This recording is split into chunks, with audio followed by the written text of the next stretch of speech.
repetir y me van a disculpar, pero es que me gusta ser muy claro frente a eso. Estudiante que no exponga es estudiante que no tiene nota en el proyecto de aula. De hecho, las dos entregas son dos entregas. La primera entrega yo hago una realimentación, más no doy nota. Digamos que la nota es acumulativa y se valida con la exposición. Entonces, tenga muy presente eso. Profe, que nosotros éramos 3 y 2 compañeros expusimos. Y bueno, el trabajo era de 2, no de 3. Que es que yo sí colaboré, no expusiste. Entonces, tenga muy presente eso, sobre todo que el día de la exposición tengan todas las 3 personas en la exposición. No tengo problema de que si usted, un compañero le quedó por allá a las 6 de la mañana o a las 6 de la tarde y quieren presentar el proyecto de aula con otros de otro grupo, no tengo problema. Siempre y cuando las 3 personas elijan en qué momento lo van a exponer. Ah, que es que yo soy muy amigo de un compañero de las 6 de la tarde y resulta que nosotros hemos trabajado siempre juntos, no tengo problema. Ahora, el día que vayan a exponer, pues obviamente van a tener que estar los 3, sea a las 8 de la noche o a las 6 de la tarde, o a las 6 de la mañana en caso que eso sea el caso. Yo no tengo problema, pueden elegir las 3 personas y no hay ningún detalle con eso. ¿Alguna otra pregunta?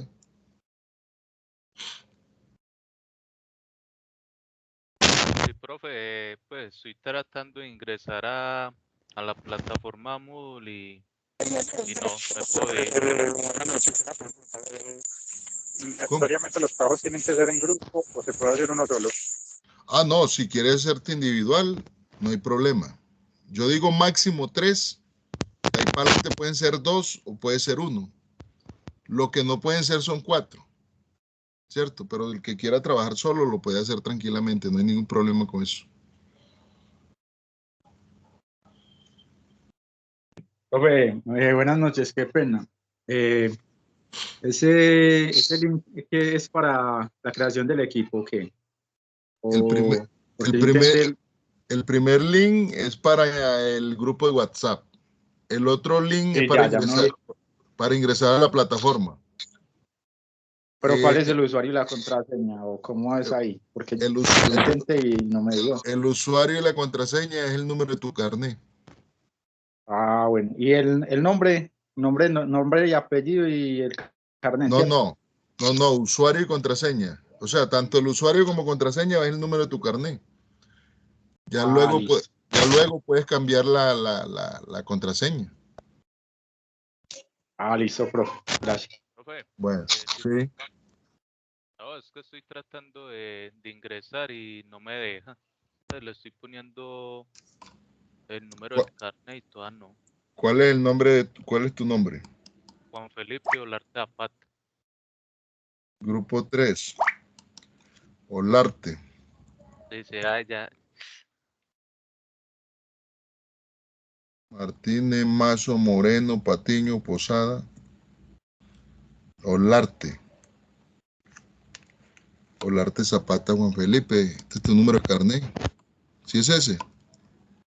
Bravo, profe. Venga, yo lo busco acá en los participantes del grupo. Mazo, Rojas, Gallego, Granda, Camarín, Londoño, Jaramillo, Montaño.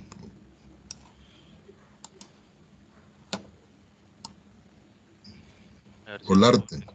Mira aquí si estás acá, Ah, O sea, sí. ¿te Es ingresas? por... Sí, ya ingresé, es por el 0. Ah, bueno. El 0 no lo reconoce. Entonces, por eso. Ah, bueno, listo. ¿Ya ingresaste entonces? Sí, ya, eso fue una. Ah, bueno. Ah, bueno, Gracias, ok. profe. Listo, ok. ¿Alguien más tiene dificultad para ingresar? Bueno, entonces, les decía de que acá vamos a estar pues subiendo todo el material algunas veces hay material que uno sale bueno desde la clase y lo comparto acá. Esto lo voy a actualizar el proyecto aula, la verdad no lo he actualizado, y lo mismo en el compromiso académico con la fecha respectiva, también se lo voy a subir acá. ¿Qué más le cuento? Pues aquí hay un conjunto de información que nos puede servir de apoyo. Están los talleres que realizamos, todo el tema, y el curso de modelamiento y simulación, como su nombre lo indica, es un curso que algunas veces lo podría yo llamar tranquilamente un curso de simulación. ¿Por qué? Hombre, porque en ingeniería hablar de simulación necesariamente hay que hablar de un modelo. Entonces el tema acá es que, como su nombre lo indica, lo que se busca es modelar un sistema real. Y ese sistema real se implementa en el computador. En el computador se hace una serie de experimentos. Entonces, a ese proceso de experimentación es lo que se le llama simulación. O sea, la forma más sencilla, uno puede definir que una simulación es un proceso de experimentación que se hace a través de un modelo que representa el sistema y modelo que ¿qué hace el modelo? Pues representar el sistema. Digamos que el modelo lo que hace es extraer toda la esencia, toda la estructura del sistema, y se construye el modelo con el objetivo de estudiar el sistema. Hombre, ¿y por qué se estudia un sistema? Cuando yo puedo estudiar un sistema, digamos que de dos maneras. Una manera puede ser haciendo intervención directa sobre el sistema real. Y otra manera puede ser a través de la construcción de un modelo. Cuando yo hago intervención directa sobre el sistema, puede ocurrir que decisiones que yo tome sobre cualquier componente del sistema real y no sean las decisiones más acertadas, me ocasionen costos incalculables sobre el sistema o pérdida del tiempo sustanciales. Entonces, ahí se corre un riesgo grande. Cuando se interviene el sistema pues cuando el sistema se interviene de manera directa. Cuando se construye el modelo tiene una ventaja, que el modelo representa el sistema. El modelo tiene una ventaja que yo lo puedo implementar en un computador.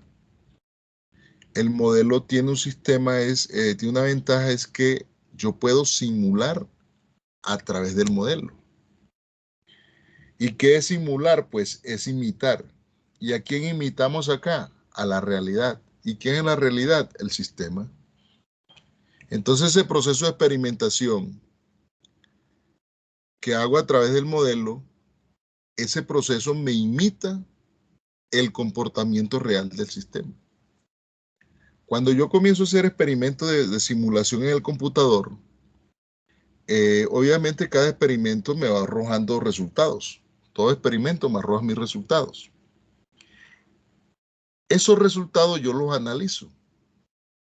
¿Qué me permite a mí? Me permite conocer cuál es el estado actual del sistema. Y además, el conocimiento de ese estado actual del sistema me permite diseñar política de mejoramiento sobre el sistema. Entonces, cuando yo voy a ¿Es como arquitectura de software o qué? ¿A qué se asemeja rápidamente modelamiento y simulación? ¿A qué se asemeja rápidamente? ¿Es como arquitectura de software o cómo lo puedo asemejar para poderlo asimilar? Yo no sé qué otra materia ven, pero es que en arquitectura de software ustedes lo que hacen es construir un software, ¿sí o no? Y obviamente ese software lo validan, le hacen estudio de costo y todo el tema, No, ¿cierto? por ejemplo, también el ejemplo se puede asemejar a algo que es en la industria, no solamente las materias pro. Pues no sé, la verdad con arquitectura del software yo no sé qué, yo no soy programador pues tampoco. Yo hago cositas ahí, pero la verdad es que no soy ingeniero de sistema, entonces no te sabría decir. Profe, qué pena una preguntita. Es Sí, que en esa página es que www.kwg virtual, eso no me va a ingresar. Le comparto pantalla. A ver, ok, no sé, profe. Veis que no te, el carnet en las dos partes y no me da. ponerle un cero, que de pronto si el carnet tiene un cero, No, como el pero el carnet no tiene ceros. Ah, ¿cuál sí. es? ¿Ah? 121, 0, sí, sí tiene. 08, 121. Ah, bueno. Bueno, entonces mira, compañero, vamos a ver si de pronto utilizamos la idea. Si nosotros miramos la industria, en la industria hay problemas, ¿sí o no? A ti el gerente de una empresa te dice, tengo este problema aquí, yo necesito optimizar. Usted es el ingeniero, pues yo necesito que usted me conduzca a un estudio y que me diseñe una política de mejoramiento ante esa situación que tengo aquí. ¿Qué haces tú? Como no eres el dueño de la empresa, tú no puedes ir tomando decisiones, haga esto, no. Ahora, siendo el dueño de la empresa, pero siendo ingeniero, no deberías hacerlo, no deberías intervenir sobre el sistema real, sino que tú comienzas a analizar la situación, el problema, el sistema, el fenómeno, el proceso en el cual hay la dificultad y sobre eso construyen un modelo. Un modelo puede ser ¿qué? Un algoritmo, puede ser un conjunto de ecuaciones matemáticas, puede ser una función matemática, en fin, el concepto de modelo es muy amplio. Lo que pasa es que en ingeniería, pues, los tipos de modelos más utilizados son los matemáticos, pero otro tipo de profesional también modelan y simulan a través de otros modelos. Por ejemplo, un arquitecto hace una maqueta. Una maqueta es un modelo físico que representa, por ejemplo, un parque que se quiere diseñar en tal parte. Con ese modelo se comienza a experimentar. ¿Qué hace el ingeniero de sistema? Mientras el arquitecto comienza a cortar pedacitos, a poner pedacitos, a hacer prueba de vientos, en fin, el ingeniero de sistema lo que hace es implementarlo en un software. ¿Qué tipo de software? Bueno, ahí hay que ver. Si es en un lenguaje de propósito general, si es en un lenguaje especializado en simulación o incluso si es en una hoja de cálculo. Porque no, el cuento de simular no significa que tiene que ser una cosa del otro mundo, no. Puede ser en un lenguaje como Java, cualquiera de esos lenguajes que ustedes manejen, usted coge el modelo y lo implementa. Finalmente, llevarlo al computador es para realizar cálculos a altas velocidades. ¿Por qué? Porque obviamente la simulación es una técnica numérica. Entonces yo lo que voy a hacer cuando lo implemento en un computador a través de un algoritmo, a través de un software específico, siempre será generar números, hacer cálculos numéricos a través del software. Entonces, más o menos, no sé si te queda claro que esa es como la idea. Ahora, ¿con qué objetivo yo simulo? Con el objetivo de mirar cómo se está comportando esa situación real que es de mi interés estudiar y qué política de mejoramiento puedo diseñar para optimizar o mejorar obviamente el sistema real. Eso es básicamente. Pero un modelo puede ser un algoritmo normal de lógica de programación venteada o puede ser una fórmula matemática. Eso depende de la característica del sistema. ¿Por qué? Porque hay múltiples sistemas. Hay sistemas físicos, hay sistemas biológicos, hay sistemas vivos, hay sistemas industriales, sistemas logísticos, sistemas de producción, etcétera, etcétera. Entonces, ya digamos que el tipo de modelo depende como del contexto en el cual yo esté haciendo ese proceso, ¿cierto? Ahora, que la modelación es la industria, pues la gente la utiliza mucho en la industria, ¿por qué? Porque más de uno trabaja en la industria. Pero yo puedo simular tranquilamente un ecosistema, yo puedo simular tranquilamente el crecimiento de poblaciones, yo puedo simular tranquilamente el comportamiento de, por ejemplo, ahora que hablamos tanto de este virus, coronavirus, yo puedo simular a través de un modelo epidemiológico, yo puedo simular cómo se comporta el coronavirus en una ciudad, por ejemplo, que es lo que hacen los epidemiólogos. Lo que hacen realmente es utilizar una serie de modelos que son modelos estándares, toman datos reales, esos datos los evalúan a través de los modelos estándares y sencillamente ellos hacen proyecciones. Ellos miran cómo se comporta y cómo se puede predecir el tema por ejemplo, del contagio del coronavirus y la cantidad de personas que mueren. Todo ese tema es puro modelo matemático. Entonces la modelación es una herramienta, digamos, poderosa para el estudio de múltiples sistemas. Profe, una ¿Sí? pregunta. Por ejemplo, también se puede, digamos, modelado y simulación, digamos, en redes móviles, inalámbricas, pues todo lo que tenga que ver así con redes. Sí. Todos los sistemas de comunicaciones se pueden modelar. O Pero sea, Listo. modelo matemático. ¿cómo? Desde un modelo matemático hay que partir siempre cualquier tema de simulación, ¿o qué? A ver, cuando hablamos de un modelo matemático no es estrictamente una ecuación matemática, ¿cierto? Tú puedes modelarlo por medio de un algoritmo lógico. Tú lo puedes diseñar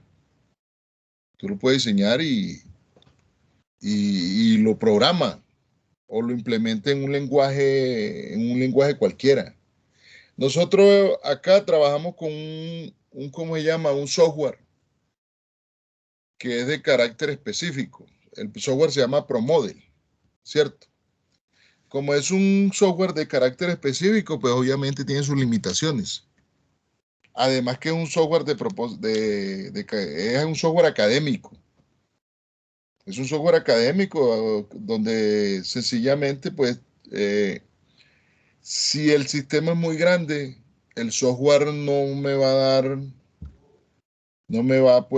a servir. ¿Por qué? Porque me estoy excediendo a los limitantes que le pone la empresa. Ustedes saben que esos software de tipo académico es simplemente como para que desde estos espacios académicos los alumnos puedan como conocerlos, explorarlos y la esencia es que recomendarlo a nivel de la industria.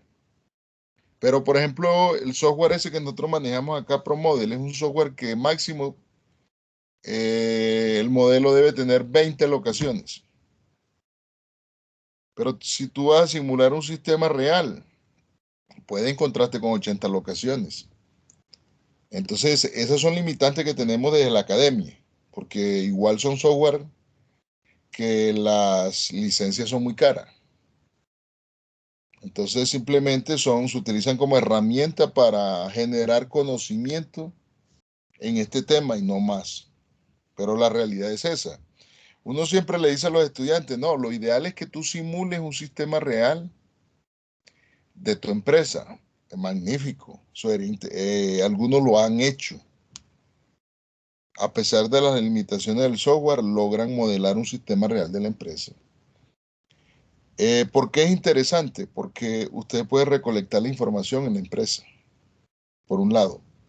Por el otro, porque conocen cómo es el proceso de lo que van a modelar. Conocen el sistema. O sea, que todo conocimiento que yo tenga sobre el sistema que voy a modelar, con toda seguridad, es ganancia.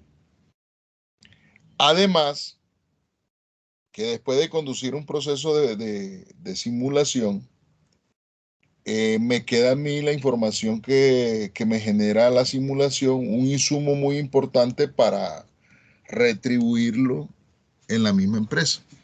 Entonces eso depende, o sea, depende cómo lo conciba uno, Esto puede ser un trabajo académico de un curso de modelamiento y simulación, puede ser un trabajo que puede trascender, que ya lo han hecho muchos estudiantes acá. De hecho, en algunas ocasiones yo he tenido que acompañarlos porque a veces los gerentes creen que porque es un trabajo de una materia, pues no tiene la validez que se requiere. Si el trabajo es serio, perfectamente usted lo puede presentar allá en su empresa y mostrarlo. Durante todo el tiempo que yo he trabajado esta materia, hay gente que ha hecho cosas de locos. Ha hecho unas cosas maravillosas y eso incluso a algunos le ha servido para que se motiven los superiores y los asciendan. Y algunos se han quedado cacharreando el tema y de pronto hasta saben más que yo hoy por hoy de esto. Entonces, es una herramienta muy poderosa como herramienta ingenieril. Además que es una competencia que uno como una persona como ingeniero puede adquirir y que le puede dar mucho conocimiento, digámoslo así.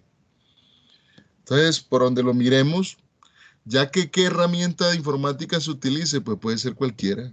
Eso no es lo más importante acá. Lo más importante es uno utilizar la herramienta y aprovecharla al máximo para estudiar sistemas reales. Entonces, esto puede ser tan complejo como uno se lo proponga, o puede terminar siendo un trabajito de esos que normalmente se entregan en una clase. O sea, es cuestión de convencimiento de cada uno. La verdad, sí, porque lo he dicho yo creo que este curso lo he trabajado yo por ahí más de 20 años. Y así como a veces me decepcionan algunos trabajos, hay unas cosas que uno queda sorprendido de la magnitud con que algunos alumnos asumen los retos y hacen cosas muy bonitas. Entonces, por eso le digo, es una herramienta que tú la aprovechas al máximo, la explota al máximo. Bueno, les decía que simular finalmente depende del sistema que uno va a modelar. Yo quiero compartirle aquí algunos términos importantes, porque la simulación yo la puedo clasificar de muchas maneras dependiendo del tipo de modelo que yo utilizo.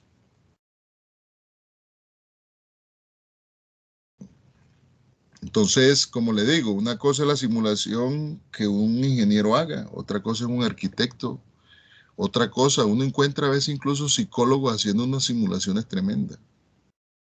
Lo que pasa es que el componente de un psicólogo a nivel matemático no es tan riguroso como lo hace el ingeniero, pero sigue siendo simulación. ¿Por qué? Porque el diccionario de la RAE dice que simular es imitar, ¿cierto? Imitar el sistema real.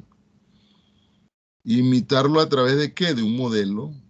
Entonces, más adelante vamos a ver los tipos de modelos. Los modelos pueden ser modelos icónicos, pueden ser modelos matemáticos, pueden ser modelos descriptivos, pueden ser modelos análogos. Entonces, dependiendo del tipo de modelo, yo voy a llevar a cabo una simulación Y eso hace que la simulación se clasifique en diversos tipos de simulaciones, que lo vamos a ver más adelante. Lo que quiero compartir en el día de hoy son unos conceptos que son muy básicos y que es bueno tener claro para uno manejar el curso. Este curso trabaja más que todo con los tipos de modelos estocásticos, ¿cierto?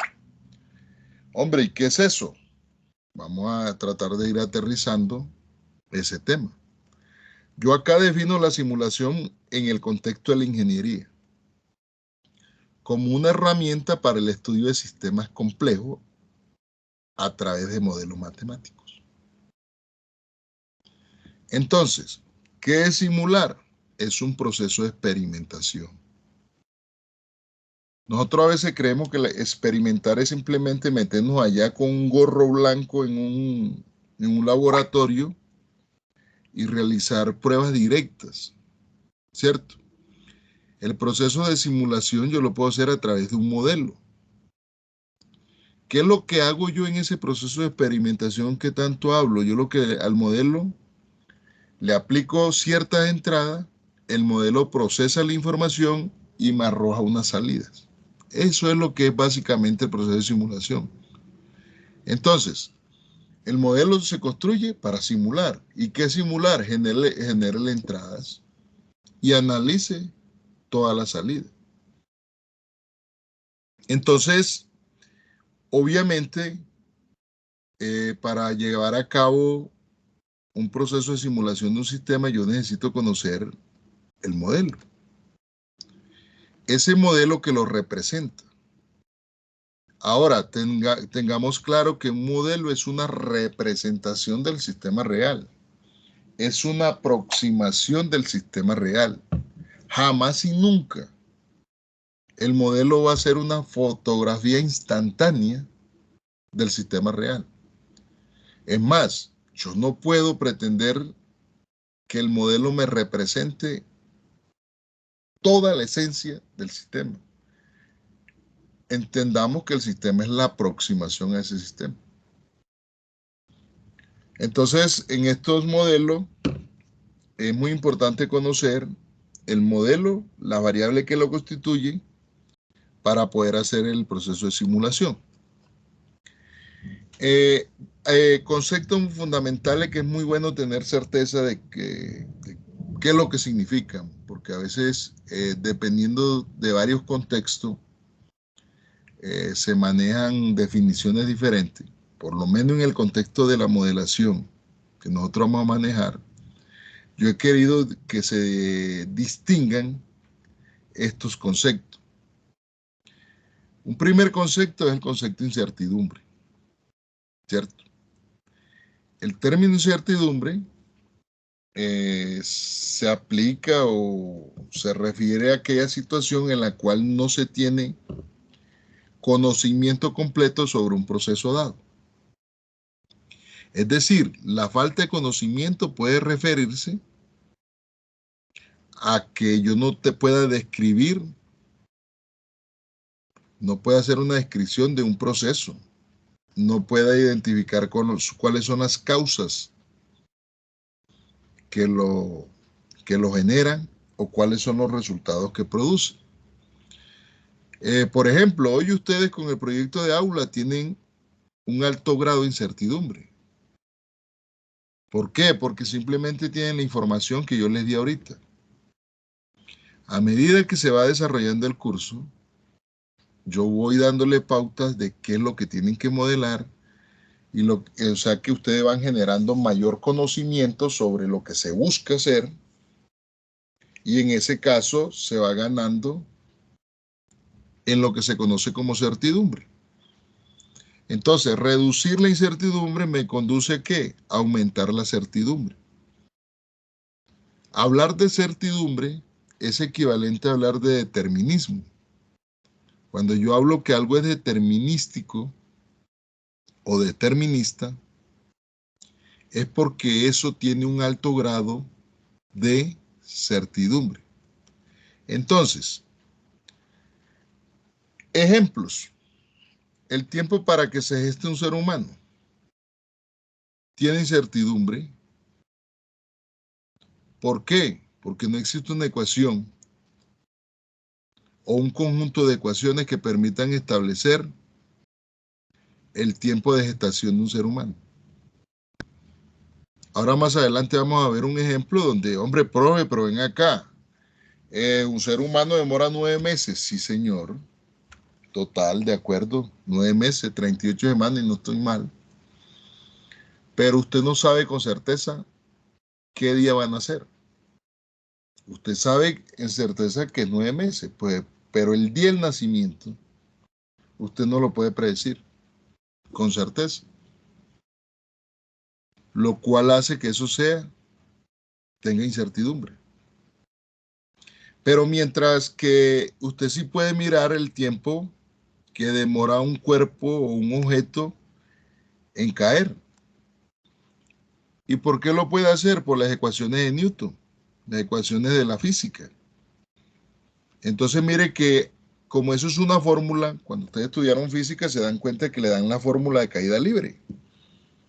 Y siempre con esa formulita, pues yo voy a determinar cuál es el tiempo de caída de un objeto.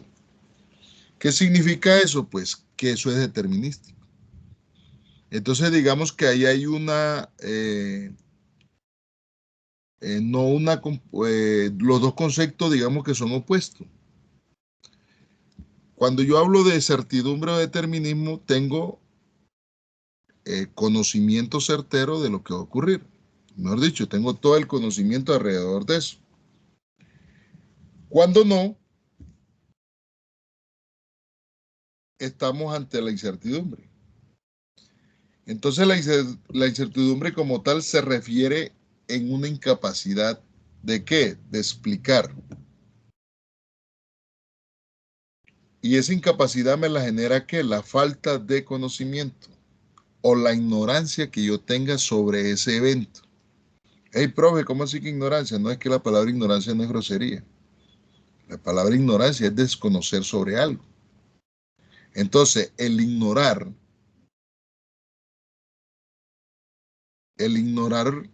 indica de que no voy a poder explicar con certeza todo un evento.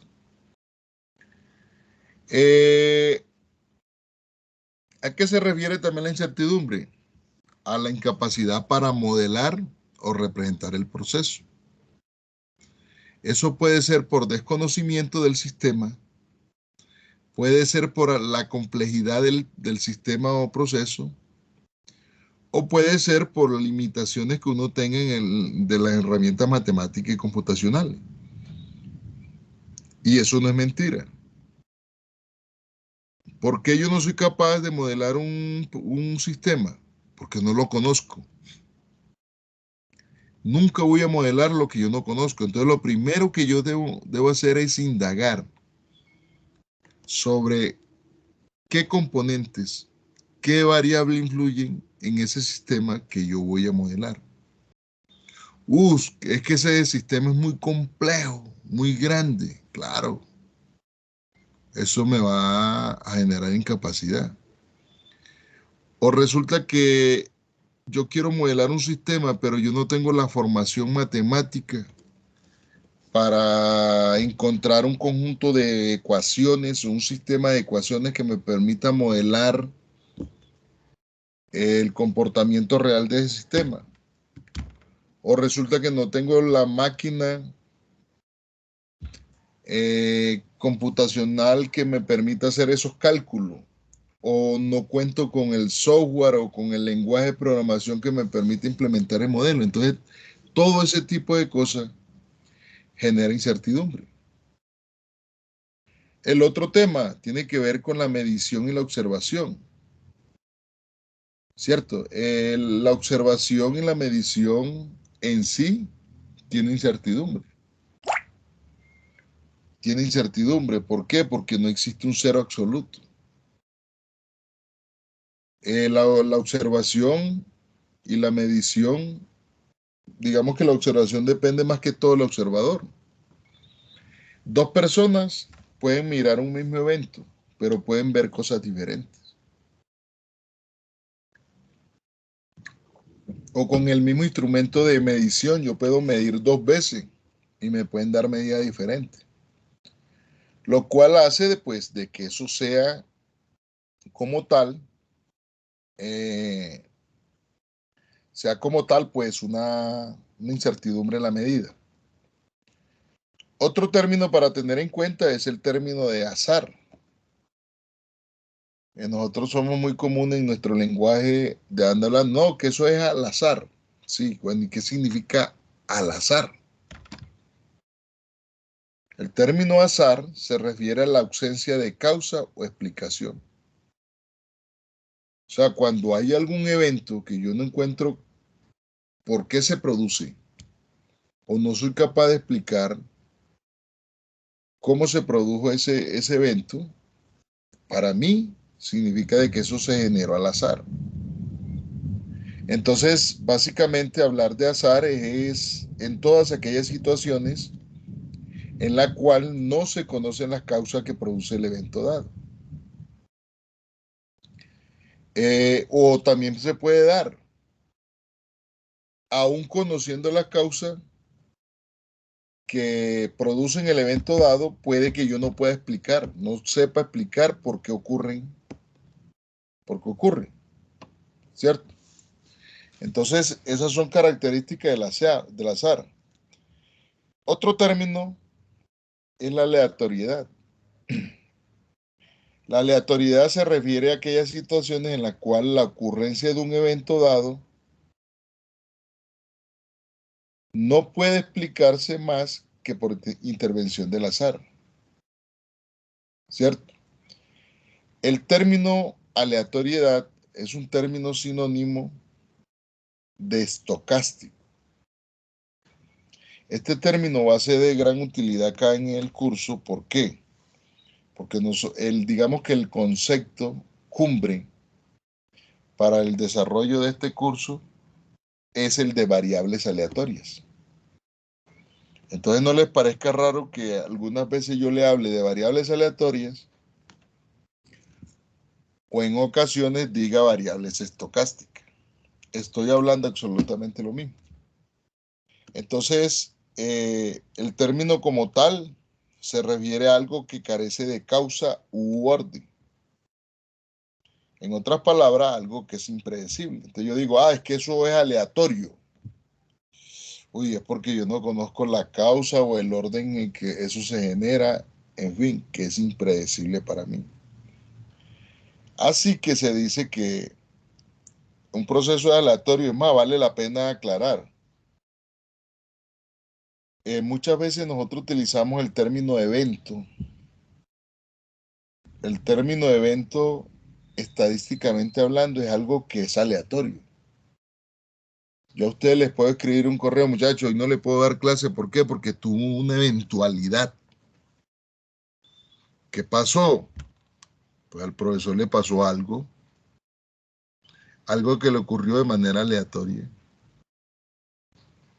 Ocurrió un evento que yo no puedo explicar porque ocurrió ¿qué? Por la intervención del azar. ¿Qué le pasó al profesor? Pues el profesor iba por las escalas y se rodó y se jodió una rodilla. Listo, él no tenía planificado irse por las escalas, ¿cierto? Todo ocurrió sencillamente por la intervención del azar. Entonces, un proceso es aleatorio ¿cuándo? Cuando no se conocen las causas que lo producen. Yo me caí, yo no sé qué me pasó, yo no sé por qué. Póngale todas las palabras que uno dice cuando se cae. Algunas veces, aunque uno sepa por qué se cayó, no es capaz de establecer una ley o relación determinística que permite que sea permanente entre ellos. ¿Cierto? En ese caso se dice que se está hablando de un experimento de tipo aleatorio. Lo otro es que la secuencia de resultados no pueden condensarse a través de una ecuación. Y lo otro es que también es aleatorio cuando realmente no existe duda sobre la veracidad de alguna información o negación. Entonces, en la naturaleza, a pesar de que el mundo nosotros creemos que es determinístico, mire lo que significa el determinístico. Todo lo que sucede en el mundo tiene una causa de explicación, eso creemos nosotros. Si lo miramos desde esta perspectiva, podemos decir que el mundo es determinístico. Pero la verdad es que en el mundo existe mucha incertidumbre. ¿Y quién genera esa incertidumbre? La persona que estudia el proceso. O sea que digamos que el proceso en sí puede ser determinístico, pero la persona que estudia ese proceso puede tener incertidumbre. Es decir, puede tener poco conocimiento sobre el proceso que está estudiando. Entonces, volviendo al ejemplo del proceso de gestación del ser humano, hay cosas que pueden ser de tipo determinístico. Entonces, situaciones de tipo determinístico que yo puedo identificar. Uno es que se conocen las causas. Hombre, ¿por qué se llega a la gestación de un ser humano? Pues, digamos que en condiciones normales, porque hay una relación entre un hombre y una mujer.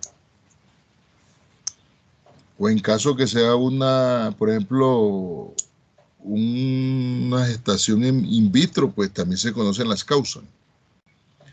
Nosotros sabemos que la gestación, pues hay un bebé, un ser humano que comienza a crecer y que en teoría se va a demorar pues 9 meses en la barriga y que luego va a salir al mundo. También sabemos que el resultado de esa gestación en condiciones normales pues será el nacimiento de un bebé, ¿cierto? Pero ahí viene el tema. También existe incertidumbre respecto a varios aspectos. Por ejemplo, no existe un modelo matemático que permita determinar en forma exacta el instante en que ha de nacer el bebé. Lo único que de manera empírica podemos saber es que vienen 9 meses, lo cual equivale a 38 semanas. ¿Qué pasa ahí? Que el bebé puede nacer antes de los 9 meses, por eso hay 7 mesinos, 8 mesinos y medios, y hay unos que se demoran 9 meses y algunas semanas. Entonces, en ese caso se dice que esa variable, que es el tiempo o el instante en que nace el bebé, es una variable aleatoria, porque no es variable, como su nombre lo indica. Cambia de acuerdo a ciertas circunstancias. Hay otro término que también se suele confundir, que es el término posibilidad y probabilidad. El término posibilidad se refiere al conocimiento o carencia que un evento dado puede existir u ocurrir. Entonces, esa posibilidad es muy importante que se tenga claro. Cuando yo hablo de una posibilidad, yo no puedo decir que hay certeza absoluta de que ocurra eso. Es una posibilidad. Y esa posibilidad se mide o se expresa mejor mediante un nivel o grado de posibilidad. Entonces, a uno le dice, no, existe la posibilidad de tal cosa. No, existe la posibilidad. ¿En qué grado puede existir? Puede ser en un alto grado o en un grado pequeño. ¿Cómo evalúo yo esa posibilidad? A partir de la probabilidad. Y mire que la probabilidad sencillamente es la forma matemática como yo cuantifico el grado de certidumbre. Por eso es que la probabilidad no es más que un número real entre 0 y 1. ¿Cierto? Yo la probabilidad en esencia es un número entre 0 y 1, que también lo puedo representar como una fracción de esas fracciones que llamamos fracciones propias, que las fracciones propias siempre me van a dar valores entre 0 y 1, o también lo puedo hacer de manera porcentual. Por ejemplo, yo hablo de la probabilidad de 0.5. También puedo hablar que esa probabilidad es un medio. O también puedo decir que esa probabilidad es un 50%. Entonces, mire que realmente la probabilidad es la forma de cuantificar el grado de posibilidad que se tenga sobre un evento o de que ocurra un evento. Entonces, son dos términos que no es lo mismo. Bueno, hablemos sobre los experimentos. Un experimento, pues, realmente una de las definiciones que es todo proceso o procedimiento que transforma ¿qué? Entradas y salidas en una salida. Es un experimento. Los experimentos pueden ser determinísticos, ya sabemos que determinístico es sinónimo de certidumbre, o pueden ser aleatorios, ¿cierto?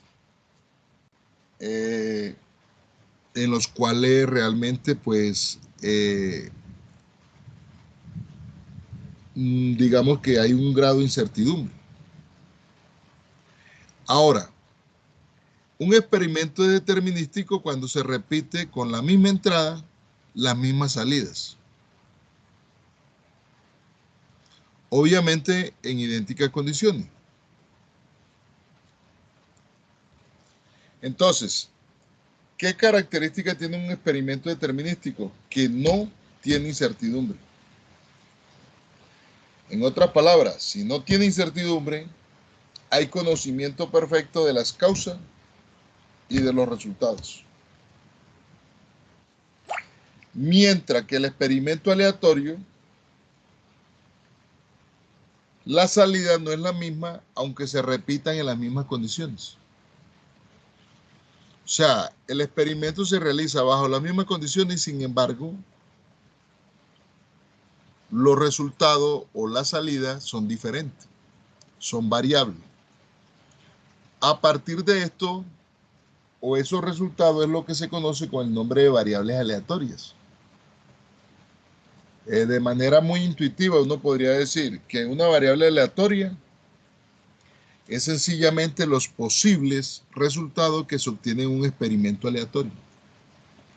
Y ese experimento aleatorio tiene como característica que las salidas no siempre van a ser la misma, así el experimento se mantenga bajo las mismas condiciones. Entonces, por eso es que se considera aleatorio. Bueno, hay un experimento que va a ser de gran utilidad acá. Si nosotros miramos el tipo de simulación que nosotros hacemos, tiene mucho que ver con los experimentos estadísticos. O sea, un experimento estadístico siempre se hace con el objetivo de ¿qué? De obtener observaciones. ¿Observaciones de quién? Pues de un estudio que me interesa a mí realizar. ¿Y qué es lo que uno hace en un experimento estadístico? Realiza pruebas o ensayos. ¿Y para qué uno realiza pruebas o ensayos? Sencillamente para obtener resultados. Siempre que uno pretende hacer pruebas o ensayos es para obtener resultados. Esos resultados que provienen de un experimento estadístico se conocen con el nombre de eventos o sucesos. Entonces mire que la palabra evento o suceso tienen el componente aleatorio. Algunas de las características que podemos identificar en un experimento estadístico son que se conocen todos los posibles de resultados antes de realizar el experimento. Pero en el momento que yo lo realizo, no sé con certeza cuál va a salir. Entonces, yo no puedo predecir en cada ensayo cuál es el resultado que va a salir. ¿Por qué? Porque precisamente es aleatorio. El experimento se tiene que realizar en las mismas condiciones.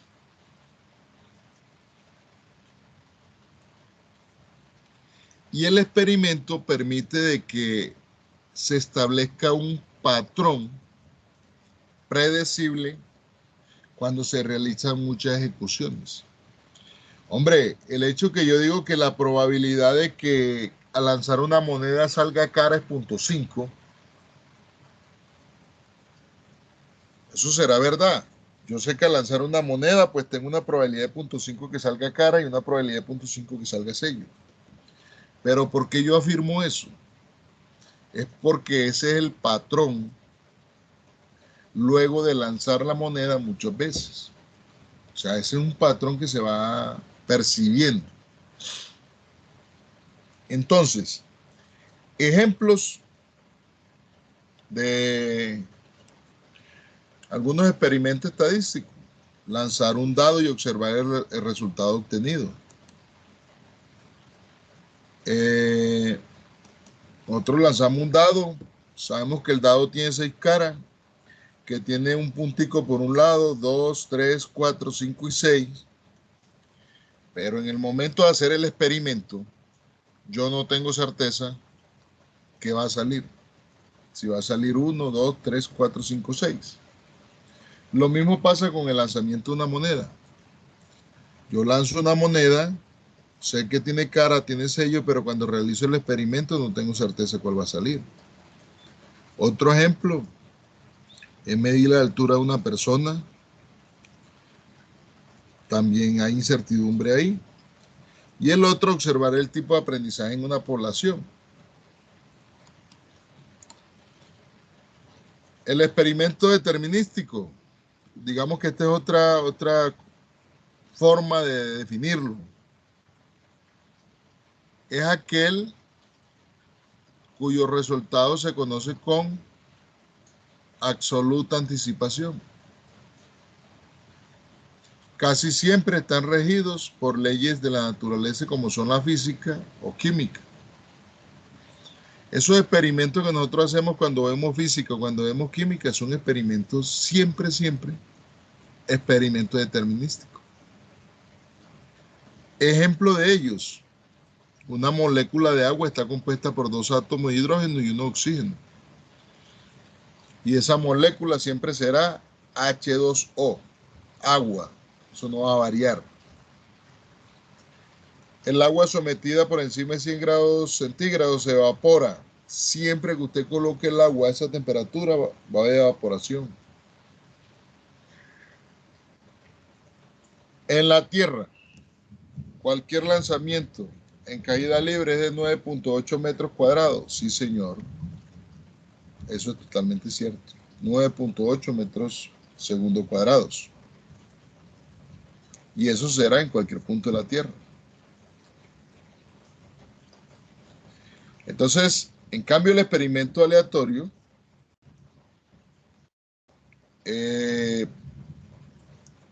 varía, así sea bajo las mismas condiciones. Si tiene igual condiciones, va a variar. Volvemos nuevamente al lanzamiento de la moneda como ejemplo de un experimento aleatorio. Lo que les decía ahora, el dado. Yo sé que la moneda tiene una cara y tiene un sello, pero al lanzarla no voy a saber con certeza cuál es. Pasa lo mismo con el dado o con sencillamente un póker que está compuesta por 52 cartas. A la hora de extraer una de ellas yo no tengo certeza cuál va a salir. Entonces el experimento aleatorio se puede conocer con anticipación el conjunto de posibles resultados del experimento, pero no se podrá predecir un resultado en particular. El experimento puede repetirse indefinidamente bajo condiciones idénticas. Cualquier modificación que se haga en las condiciones iniciales de la repetición modifica completamente el resultado final. Si el experimento se repite un gran número de veces, la proporción con que cada resultado aparece tiende a estabilizarse. Entonces mire que no es gratis que a mí me digan de que una moneda tiene una probabilidad de 0.5 de que salga cara. ¿Por qué? Porque si yo la realizo un gran número de veces, eso tiende a estabilizarse. Entonces, les quería compartir estos conceptos para que de pronto vamos ir como mirando la diferencia entre algunos de ellos. En este curso es muy común de que uno hable de algo determinístico. Entonces sí es bueno saber qué es eso. Vamos a hablar mucho de variables aleatorias. Entonces es bueno saber qué es eso. Hablamos mucho de los experimentos aleatorios. De hecho, el tipo de simulación que nosotros hacemos acá es simulación estocástica. Entonces digamos que el proceso de simulación que nosotros hacemos como tal, realmente lo que nosotros hacemos aquí son experimentos aleatorios. Por eso hablamos mucho de variables aleatorias. Les quería compartir con esto, con un solo objetivo, para generarle lo que dije al comienzo, incertidumbre. Porque no podemos pretender que con lo que yo he dicho acá ya tenemos conocimiento sobre todo lo que vamos a hacer. Entonces, en el mejor de los casos, ustedes van a quedar con mucha incertidumbre sobre lo que yo dije. ¿Cuál es la idea? Durante el curso ir afinando estos conceptos hasta que ya cada uno tenga un alto grado de conocimiento sobre cada uno de ellos y lo maneje de manera apropiada. Por el día de hoy no tengo más que decirle. Si hay alguna pregunta, con gusto la respondo. Y si no, le agradezco mucho la atención dispensada.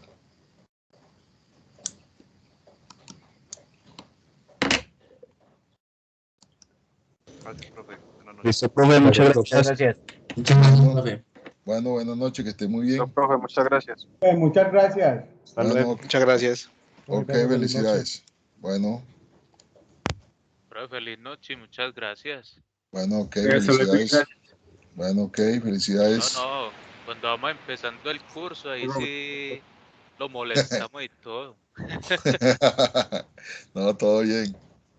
Dale, profe, sí, Bueno. no, ahí voy teniendo muchas dudas, después me las contesto. Ok, ok. Listo En todo pues. caso, profe, gracias. Bueno, ok, felicidades.